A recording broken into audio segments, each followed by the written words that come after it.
It was one of those quiet evenings, the kind that felt almost too still, like the world was holding its breath. I had just finished cleaning up from dinner, and now I was standing by the window in the kitchen, staring out at the darkened street. The neighborhood was quiet, too quiet as usual. Tom, my husband, had left earlier that day for a business trip, and it was just me and Ethan, my 19-year-old stepson. I could already feel the absence of his usual presence, his talkative energy, and his laughter. It was strange. Ethan had always been distant, ever since the first day I met him. Maybe it was the age gap, or maybe it was because I wasn't his real mother. Either way, there was always a wall between us. I was fine with it, or at least I told myself I was, but tonight felt different. He wasn't the typical aloof teenager, glued to his phone or holed up in his room like usual. No, tonight he was unusually quiet. I couldn't help but notice how he'd barely spoken to me since Tom left. He wasn't ignoring me per se, but there was something off. I wasn't sure if he was just being his usual brooding self, or if there was something more beneath the surface. I thought back to the conversation we had the day before. Ethan had been unusually withdrawn, barely looking me in the eye when I'd asked him about his plans for the weekend. It wasn't like him to be so closed off. Normally he was either grumpy or sarcastic, but tonight he didn't seem to want to talk at all. It was unsettling. The more I tried to push it away, the more I felt the weight of the silence. The house, usually filled with background noise, felt hollow. The clock on the wall ticked louder than usual, and even the hum of the refrigerator seemed like an intrusion in the quiet. I tried to shake the feeling, but it lingered. I told myself it was just my imagination running wild. After all, it was just a normal evening, right? The kind of evening where everything should feel like routine. Tom gone, Ethan here, and me trying to find some semblance of normalcy. But as I stood there staring out at the street lamp casting long shadows on the driveway, I couldn't shake the feeling that something wasn't right. It was a simple, almost peaceful evening, and yet, it felt like something was coming. Something that I couldn't quite put my finger on. I glanced over at Ethan's room down the hall. The door was slightly ajar, but I couldn't hear anything. No rustling, no music, nothing. Maybe he was just tired. He was always a heavy sleeper. Yet despite the quiet, I couldn't rid myself of this odd sense of tension in the air. It was almost as if the house itself was waiting for something to happen, but I had no idea what. For a moment, I wondered if this was how it would always be. Me and him in this big house, with only the occasional awkward glance to bridge the distance between us. I'd been trying for so long to be the good stepmother, to make sure he felt comfortable, but it never quite worked. I knew he didn't hate me, but there was a barrier. I guess I understood why. Tom and I hadn't been married for long, and Ethan still had his issues with the idea of having a stepmother. But tonight, as I stood there looking at the empty driveway, I couldn't ignore the unsettling feeling that maybe, just maybe, I had been wrong all along. I heard the soft sound of footsteps behind me, and before I could turn around, Ethan's voice filled the quiet. "Mom?" he said, hesitating slightly at the threshold of the kitchen. It wasn't his usual call. This time it was softer, quieter. It was strange, hearing him call me that. He still didn't like to refer to me as his mother. Most of the time I was just Sarah. But tonight, there was something in the way he said it that made me pause. I turned to face him, trying to read his expression, but the light from the kitchen overhead cast shadows on his face, making it hard to tell what he was feeling. He stood there, hands stuffed into the pockets of his hoodie, his eyes slightly downcast. "You okay?" I asked, surprised by how soft my voice sounded. He nodded but didn't speak for a moment, his eyes flickering toward the floor. The quiet stretched out between us again, and I felt a weird tension building in my chest. Something was off, I could feel it now. Something deeper than the normal awkwardness that existed between us.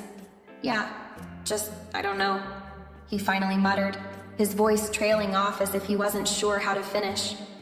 He looked up at me then, his eyes wide, as though he was searching for something in my face, something he couldn't find. "It's been a weird day," he added. I nodded, my stomach tightening. "You can talk to me, Ethan." "Whatever it is," I said, not quite believing the words myself. What was I expecting him to say? Was I even ready for whatever he might throw at me? For a moment, he said nothing. But in that moment, I realized that this quiet evening was no longer ordinary. Something had shifted. Ethan wasn't just being distant anymore. Something had changed, something I didn't fully understand. I could feel the weight of it, something unspoken between us. And that silence, that tension, hung in the air, making the house feel colder than it ever had before.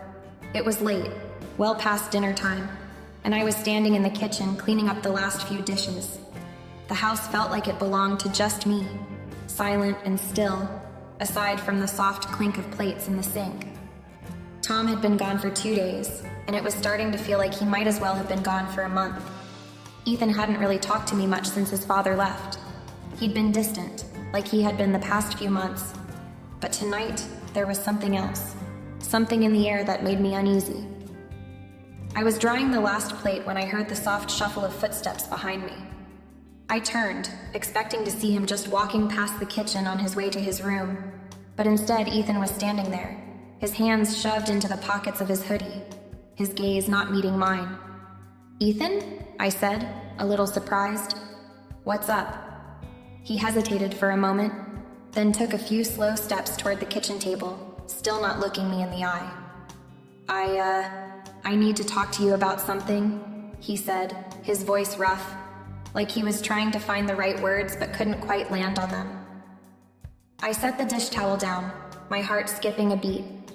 Ethan wasn't the type to just open up, especially not to me. I was his stepmother after all.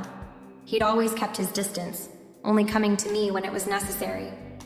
But now, in this moment, I could see that something was clearly bothering him. "Sure, Ethan. What's going on?"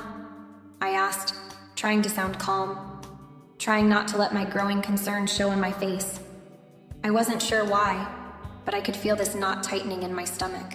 He rubbed his hands together, glancing down at the floor before slowly looking up at me. It's about college. I'm not sure what I'm doing, Sarah.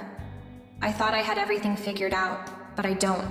And now, I don't know." His voice cracked slightly and I felt my chest tighten. The weight of his words hit me harder than I expected.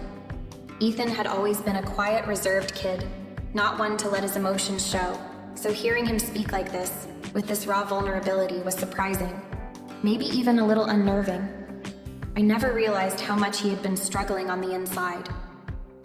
"Ethan," I said, stepping toward him, trying to keep my voice steady. "It's okay, you don't have to figure it all out right now. No one expects you to have all the answers. You're still figuring things out. That's part of it." He shook his head quickly, frustration flashing in his eyes. "No, you don't understand. I feel like I'm falling behind. Everyone else has it together and I'm just lost. I don't know what I'm supposed to do next." I could see the weight of his words sinking in, like a burden too heavy for him to carry alone. The way his shoulders slumped, how his eyes seemed a little too tired for someone his age. This wasn't just about college anymore. This was about the pressure, the fear, the unknown future that was looming ahead of him. I reached out, placing my hand on his arm in a gesture I hoped would be comforting. "Ethan, I know it's hard, but you don't have to go through this alone. You've got me, okay? I'm here for you." His eyes flickered toward mine, and for a brief moment I thought I saw something in his gaze. A kind of relief, maybe, or gratitude. But it was gone just as quickly as it came, replaced by the same guarded look he always wore. Still, the fact that he was talking to me, letting his walls down, was a huge shift. It made me feel strangely protective of him. Like maybe, just maybe, I could be the one person who could help him. I don't know how to talk about this with Dad," he confessed, the vulnerability in his voice stark against the silence of the kitchen. "I don't think he'd understand. He doesn't get it." I nodded, understanding exactly what he meant. Tom had always been a bit out of touch with Ethan's emotions, especially now that Ethan was older. It wasn't that he didn't care, but he had a way of brushing off things that seemed too complicated or uncomfortable. I wasn't sure what had made Ethan feel so isolated, but I could sense that it wasn't just the pressure of college. There was something deeper, something he was still holding on to, but he wasn't ready to open up about it yet. "You're not alone, Ethan. I get it. I really do. I said softly, my hand still resting on his arm. Whatever it is, we'll figure it out together, okay? He met my eyes, and for a second I thought I saw a flicker of something. Maybe trust, maybe relief, before he quickly turned his gaze away as if embarrassed by the moment. It was over almost as soon as it had begun, but for me, it felt like a shift. A moment where the distance between us had closed just a little. "Thanks," he muttered, his voice barely above a whisper.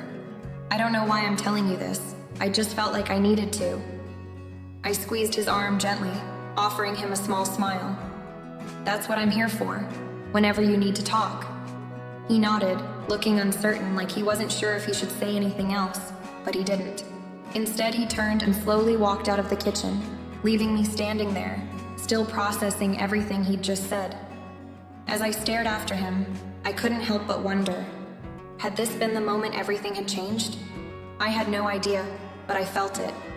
The weight of the unspoken words, the vulnerability between us, had shifted something. Something I wasn't sure I was ready for, but couldn't ignore. The next day, the house was quieter than usual. Ethan had gone from barely speaking to me to seeking me out every chance he got. It wasn't a huge change, but it was noticeable. The silence that had hung in the air between us the past few days was gone, replaced by small conversations. Nothing deep, nothing that felt earth-shattering, but something had shifted. I found myself in the living room early that afternoon, flipping through a magazine when Ethan walked in, holding a football in his hands. He plopped down on the couch beside me without a word. Normally, he would have gone straight to his room or tried to avoid spending time with me. But today was different. He was sitting there uninvited, but somehow comfortable. I didn't say anything at first, unsure how to react to this unexpected closeness.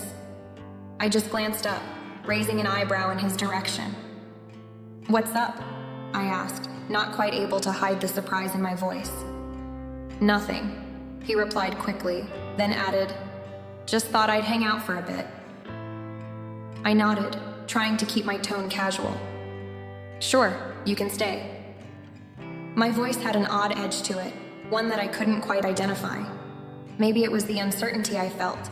Maybe it was the shift between us that felt so subtle, yet so incredibly real. Ethan, my stepson, was sitting next to me, acting like it was completely normal. But everything inside me was telling me this wasn't normal. The way he was acting was different. The way he wasn't hiding from me. The way he wasn't pushing me away. It all felt off, but in a way I couldn't quite put into words. After a few moments of awkward silence, he tossed the football from hand to hand, clearly not intending to play with it. "You think I should go to state college or try for something bigger?" His question was offhand, but it had an edge to it, a sense of seriousness that reminded me of the conversation we'd had the night before. He wasn't just asking for advice. He was looking for something deeper, something more than just a casual response. "Why state college?" I asked, raising my eyes from the magazine. Ethan hesitated. "I don't know. It feels safer. Like, I can't screw up if I just stay here, you know?" I tilted my head, a small, sympathetic smile tugging at my lips. "It's okay to take risks, Ethan. Sometimes staying safe just keeps you stuck. You might surprise yourself if you push outside your comfort zone." He nodded, but I could see the doubt in his eyes. It wasn't just about college, I realized. It was about everything. There were things he wasn't saying, things that were still swirling beneath the surface. And suddenly, I wasn't just a stepmother to him.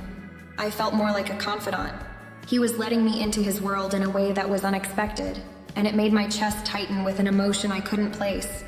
As the afternoon wore on, we stayed in the living room, talking about trivial things, sports, movies, and even the weather. But there was an underlying current of something else. He kept glancing over at me, almost like he was waiting for me to say something more, or maybe he was hoping I'd ask him more about his feelings. I could see it in his eyes, the way he seemed to rely on my every word, as though he was trying to read my reactions, trying to figure out if it was okay to keep going. I realized I wasn't just seeing him as my stepson anymore. I was seeing him as a young man, someone who was struggling with things that went far beyond what he was letting on. Maybe he was scared of failing, of disappointing his dad, or of not living up to the expectations everyone seemed to have of him. But in that moment, it felt like we were on the same page for the first time. like we both understood that the world was a bit more complicated than either of us cared to admit. There was a moment when our hands brushed as we both reached for the remote at the same time. Neither of us pulled away immediately. The brief touch lingered, more than it should have. A simple thing, but in that moment, it felt like we were connected in some deeper, more intimate way. It was strange, unsettling even. But I didn't pull away, and neither did he. Our fingers brushed again, and I swear I could feel a spark, something I wasn't ready to acknowledge. We didn't talk about it. We didn't have to. But the connection between us had shifted. It was subtle, barely noticeable, but it was there. It felt like something we both knew, something we couldn't put into words but understood all the same. It was unspoken, but the tension between us was undeniable. Something was changing, and I wasn't sure if it was a change I was ready for. But there we were, in the middle of that strange afternoon, with the distance between us shrinking, piece by piece. Neither of us was ready to acknowledge what was happening, but I couldn't deny the growing connection. I knew he felt it too. We didn't talk about it, but we didn't need to. It was there, and neither of us could ignore it. The days that followed were a blur of normality on the surface, but underneath, the tension between Ethan and me grew in subtle, almost imperceptible ways. Every interaction felt charged, like we were standing on the edge of something we couldn't define or fully understand. I caught myself constantly wondering if he felt it too. The shift in the air whenever we were in the same room. It was the little things that started to get to me. I noticed how he would sit closer than usual whenever we watched TV. It wasn't anything that could be called inappropriate, but the proximity felt different now. When he used to sit at the other end of the couch, minding his space, he now made no effort to leave any distance between us. Sometimes, he would stretch his legs out, brushing against mine, and there was an unspoken understanding in the way our bodies moved around each other. At first, I tried to convince myself it was just him feeling more comfortable with me. After all, we were family. But every touch, every near miss, only added fuel to the fire inside me. The proximity felt like it meant something more, and I didn't know how to handle it. Then there was the way he would look at me. At first, I thought it was nothing, just a fleeting glance. But over the past few days, I began to notice how his eyes lingered a little too long when he caught my gaze. There was something almost searching in the way he watched me, like he was looking for something. Answers, reassurance, or maybe something else I wasn't sure I could give him. His stare felt too intense, and it unsettled me in a way that was difficult to ignore. It wasn't just physical, either.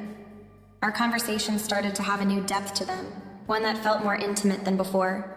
Ethan began asking questions I hadn't expected, about my life, my past, my thoughts on relationships, on growing up. At first, I thought he was just curious, but now I wondered if there was something more behind the questions. Sometimes he would pause, like he was waiting for me to say something more than just the surface-level answers. His eyes would narrow slightly, like he was trying to read me, and I wondered if he was sensing what I was trying so hard to push down. There was a night when we sat at the kitchen table together, a bowl of popcorn between us as we discussed an upcoming family trip. I was trying to keep things light, making jokes to ease the unease I could feel building. But somehow, even in the midst of that, Ethan's voice seemed to drop, just a little, as if he was sharing a secret with me. "Do you think we'll be okay, as a family?" he asked, his voice softer than usual. It was a simple question, but it felt loaded with something I wasn't ready to unpack. I hesitated before answering, not because I didn't want to reassure him, but because I wasn't sure how to. Was everything okay between us? On some level, I knew it wasn't. The closeness we were developing wasn't like the usual bond of a stepmother and stepson. There was an intimacy in it that felt dangerous. Every moment of shared silence, every passing glance seemed to carry more weight than it should. The air between us was heavy, charged with something unspoken, something neither of us was willing to admit. And then there was the way I started noticing things that hadn't been there before. Little habits. His hand lingering on the doorframe when he passed by, his arm brushing against mine when he handed me something. The way he would lean a little too close to me when we spoke. He wasn't doing anything overtly wrong, but it felt like he was testing boundaries, pushing the limits of what was acceptable. And I, equally confused and uncertain, found myself not pulling away. It was as though we were both caught in this strange dance, neither of us willing to step away, but neither ready to step forward either. I knew it wasn't healthy. I knew this tension between us was something we should never have let get this far, but neither of us knew how to stop it. And the more it built, the more I realized that, despite my best efforts to ignore it, we couldn't go back. Our relationship was shifting, and there was nothing I could do to stop it. As the days passed, the tension only deepened. It was subtle, yes, but undeniable. I found myself constantly aware of Ethan's presence, constantly aware of how he was looking at me, sitting near me, touching me just a little too much. I started to wonder if he even knew what he was doing, if he could sense how everything between us was changing. And I wondered, too, if he was feeling the same anxiety that had started to settle in my chest. Would he pull away, or would he lean in closer? The uncertainty of it all left me constantly on edge, wondering where this would lead. It was late one evening after dinner, when I found myself alone in the kitchen with Ethan again. Tom was still away on business, and the house had an eerie quiet to it, as though everything was suspended in time. The sound of the dishwasher running was the only noise filling the room. Ethan and I had just finished cleaning up, each of us moving around the kitchen in sync without the need for words. I couldn't help but notice how effortlessly we were working together. There was a smoothness to our actions, like we'd been doing it for years, even though it had only been a few months since Tom and I married. The way we shared this space felt different. As I stacked dishes in the cabinet, I could feel Ethan standing just a little too close behind me, his presence palpable. I had become so used to it over the past few days, but now, with the quiet of the house surrounding us, it felt almost overwhelming. The air between us was thick with something unspoken, something neither of us was brave enough to say out loud. He reached over me to grab a glass from the shelf, his arm brushing mine, and I felt the familiar flutter in my chest. It wasn't just physical, there was an emotional weight behind it now, something I couldn't deny any longer. "Thanks for everything," Ethan said suddenly, his voice quiet and earnest. It startled me. I turned to look at him, surprised by the depth in his words. He was standing there, holding the glass in his hand, eyes slightly lowered, but there was an intensity behind them that caught me off guard. I smiled, trying to keep things casual. "You don't have to thank me. That's what family's for." But his gaze didn't leave mine. For a moment he was silent, and I wondered if I had said the wrong thing. But then he spoke again, his voice even softer this time, almost as if he was revealing something he wasn't quite ready to admit. "No, I mean it. You've always been there for me, even when I didn't know how to ask. I don't think I ever told you that." The sincerity in his voice hit me harder than I was prepared for. My breath caught in my throat, and I tried to swallow the lump that had formed there. I knew what he was saying, and I understood it. But it was a lot to take in. It was as if in that one moment, everything between us, every unspoken word, every shared glance was laid bare. I nodded, my heart racing, unsure of how to respond. "You don't need to say that, Ethan," I whispered, though deep down, I knew he did need to say it. He needed to express something he had been holding inside for so long, just as I had been holding onto my own emotions. It was just easier for me to push them down, to ignore the growing tension between us. But in that moment, as his eyes met mine, I couldn't ignore it anymore. His gaze lingered, and I felt an overwhelming sense of vulnerability wash over me. It was as if in that small, simple exchange, he had reached into the heart of me, touching something I hadn't been willing to confront. The way he looked at me, so raw, so open, made me realize that this wasn't just about family. There was something more complicated here, something neither of us knew how to navigate. Then, just as quickly as it came, the moment passed. Ethan stepped back, his usual calm composure returning. He smiled awkwardly, though it didn't quite reach his eyes. "Anyway, thanks for letting me stay here. I know it's not easy." I nodded, forcing a smile. "You're always welcome here, Ethan." But inside I felt a heavy silence settle in. The weight of his words lingered in the air, hanging between us like a delicate thread, too fragile to pull at. I could still feel the heat of his gaze on me, and as I turned back to finish cleaning, I wondered if he knew, if he could feel it too. That strange, undeniable pull between us, that neither of us was brave enough to acknowledge. The moment had been quiet, but it had changed everything. It was as if, in that brief exchange, we had silently admitted the truth to each other, even though neither of us dared to say it aloud. Whatever was happening between us, whatever this growing closeness meant, it was no longer something we could ignore. It was real, and now there was no turning back. The next few days after that moment in the kitchen felt like walking through fog, heavy, confusing, and strangely disorienting. Ethan and I fell into a pattern that was both familiar and completely new at the same time. He started hanging around more, not in an overt way, but in subtle, almost imperceptible ways. He'd sit down across from me at the kitchen table, his eyes lingering on me a little longer than usual, as if trying to read something I couldn't or wouldn't say. When we were in the living room, he would occasionally sit closer, like the space between us wasn't enough anymore. And every time his knee brushed mine, or our fingers accidentally touched, it sent a ripple of heat through my chest, making it harder to breathe normally. I tried to ignore it. I told myself it was nothing, that he was just looking for comfort after all the stress of his future.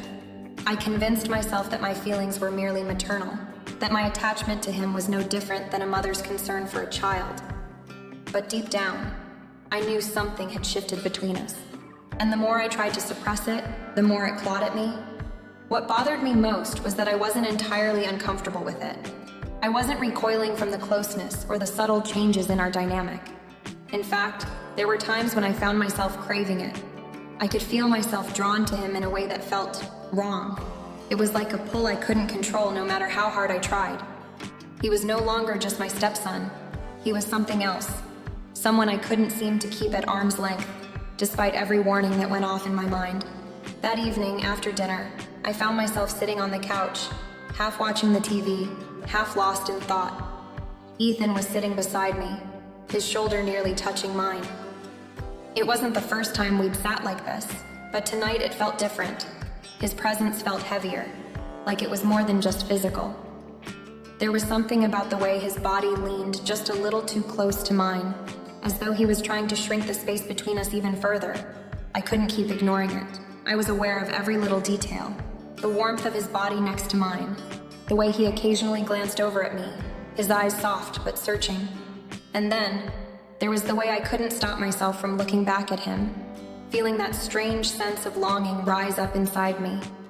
It was confusing. I was his stepmother, for God's sake. These feelings were wrong. I knew that, but at the same time, I couldn't seem to fight them off. He shifted slightly, nudging closer, and I felt the electricity in the air grow stronger, thicker. I didn't dare look at him directly. I couldn't. It felt too intimate, too much. But I could sense him, feel the tension between us like an invisible thread connecting us in a way that was hard to describe. It wasn't just physical attraction, it was something deeper, something more complicated. At one point our eyes met. I quickly looked away, my heart skipping a beat. But even as I did, I couldn't ignore the longing I saw in his gaze. It was there, plain as day. He wanted something. Something more than just my company, more than just a normal stepmother-son relationship. I wanted to speak, to say something, anything, to break the silence that had settled around us. But no words came. What could I say? How could I explain to him that everything inside me screamed to pull away, but at the same time, a part of me didn't want to? That part of me wanted to lean into the feeling, to explore whatever this was between us. But I knew I couldn't. I couldn't. Everything okay? I asked, my voice shaking slightly. The question felt so hollow, so inadequate in the face of everything we were both feeling but not speaking. He nodded, though his eyes stayed locked on mine for a second too long. The tension between us was suffocating, and I had no idea how to escape it. "I'm fine," he said, but his voice was different now. Deeper, softer, like it had changed overnight. I nodded and turned my attention back to the TV, hoping the distraction would help, but it didn't. The air around us was too thick with unspoken words, and I couldn't shake the feeling that this strange, growing attachment was something we were both caught in. Something we didn't know how to stop, even though we both knew it was wrong. And it terrified me. But for reasons I couldn't explain, it also made me want to stay. to feel that connection just a little longer. I was trapped, caught between what I knew was right and the undeniable pull of something far more complicated. The tension that had been building between Ethan and me came to a head one night, when the air was thick with unsaid things. It was a warm evening, and we had just finished dinner. Tom was still away, and it was just the two of us in the house.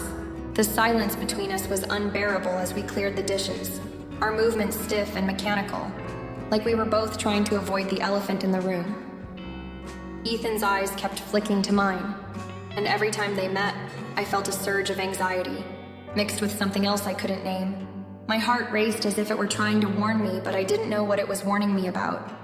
Finally, as we were putting away the last of the silverware, Ethan spoke. His voice was barely above a whisper, but it was like a weight had been lifted the moment he said it.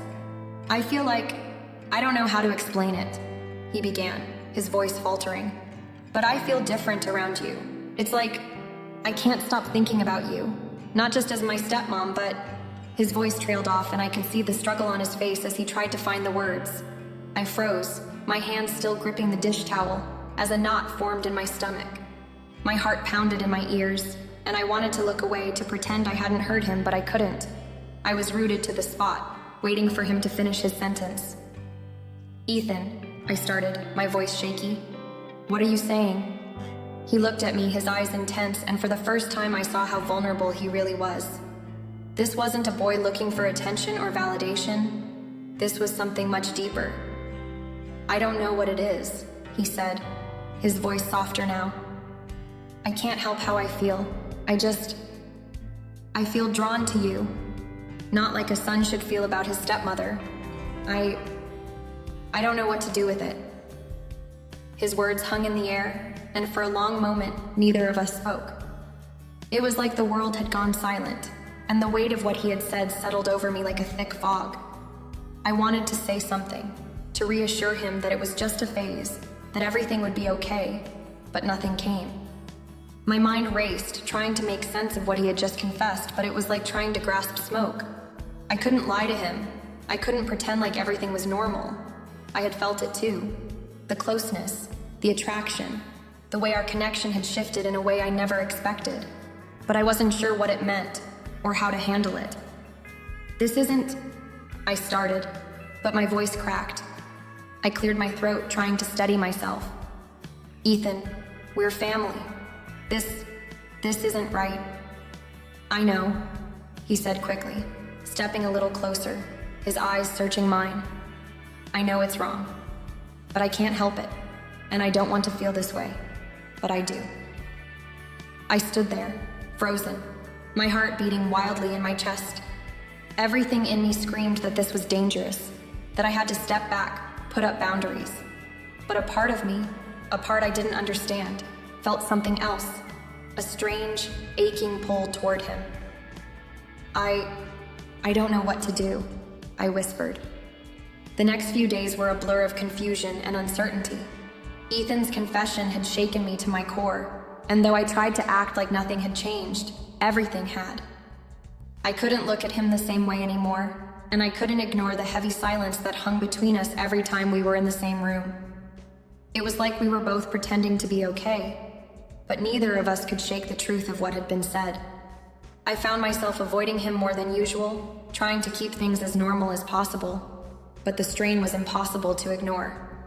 I couldn't stop thinking about what Ethan had said, what I had felt. I knew that what was happening between us was dangerous, reckless even. I couldn't let it go any further, but no matter how hard I tried to push it all away, the reality of our connection lingered. There were moments, though, when I felt a strange sense of understanding between us. It wasn't spoken, but it was there, a quiet acknowledgement of the feelings we both had but couldn't fully process. I tried to convince myself that it was just an emotional bond, that it wasn't what it seemed. But every time our eyes met, every time our hands brushed, I couldn't shake the feeling that we were crossing a line, and I wasn't sure how to go back. That night, after another awkward evening together, I found myself standing in the living room, staring out the window at the darkening sky. The house was still, too still, and I felt like I was trapped in a moment that could not be undone. Ethan's confession had changed everything between us. Our relationship would never be the same again, no matter how hard I tried to pretend otherwise. I heard his footsteps behind me, and I turned to see him standing in the doorway, looking at me with those same searching eyes. For a moment, neither of us spoke. The air between us was thick with unspoken words, each of us waiting for the other to make a move. "Sarah," he said softly, stepping closer. "I know this isn't right, but I can't stop feeling like this, and I don't know how to handle it." I swallowed, my throat dry. The truth was, I didn't know how to handle it either. I didn't know what the future held for us, or if this feeling would ever go away. All I knew was that whatever came next, we would have to figure it out together. "I don't know either," I whispered. "But I'm not leaving. We'll face this, whatever this is, together." And just like that, we were caught in the tension, unable to escape, but unwilling to turn away. We didn't know what the next day would bring, or where this would lead. But I knew one thing for certain. We had crossed a line and we could never go back.